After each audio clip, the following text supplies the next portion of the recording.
Günlerden cuma. Vakit ise gecenin en dar zamanı. Ve ben senli bir sabaha niyetleniyorum. Şehrimin 4 peronlu otogarında. Kuraklığımı omuzlarıma ilmekleyip iskarpin ayakkabılı çocukluğumu bir otobüs yolculuğuna yoruyorum.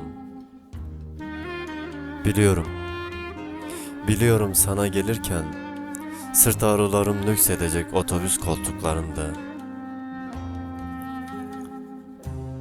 Hasretinden susuzluğum azacak.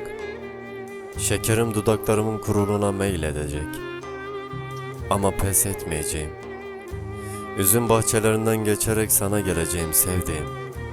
Gecenin tüllerini uyandırmadan, karanlığı ürkütmeden, yıldız yıldız gözlerine serileceğim sevdiğim. Perdelerin güneşe kavuşmadan sana kavuşacağım. Sana kavuşunca aydınla bir şiir daha karalayacağım. Gözlerinin en derin yerinden.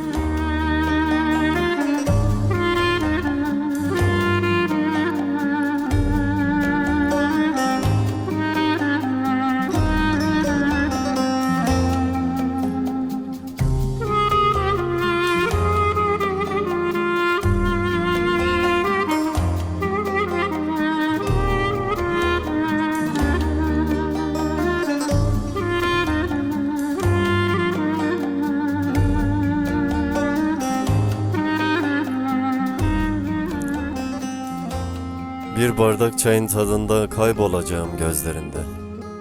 Bir fincan huzur saklı sesinde. Bir miktar umut hakkı hayatından söz edeceğiz.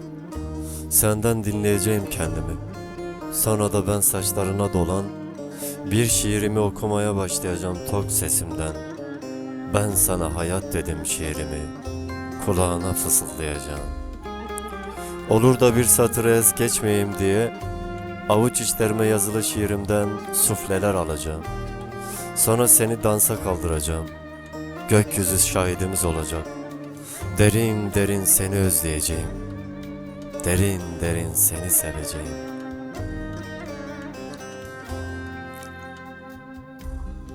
Dilimden düşmeyen eskimemiş bir şarkısın sen. Sessizliğime hayat olan ses, her an içime dolan nefessin sen. Özledikçe büyüyen, büyüdükçe mutluluğa kök veren bir hayatın iki nefesli bir sevda türküsüyüz biz. Sen ve ben. Tenlerimizi tenlerden ayırırken, yüreklerimiz hiçbir veda sözcüğüne yer vermeyecek.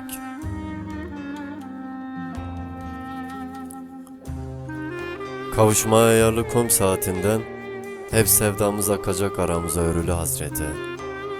Yazılan her bir şiir sevdamızın şahitliğine soyunacak.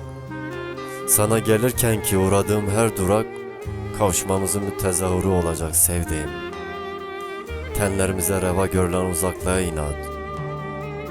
Yüreklerimizin sevdamıza olan refakatliğinden güç al emin. Ey benim deniz gözlüm, ey benim derin yüreklim.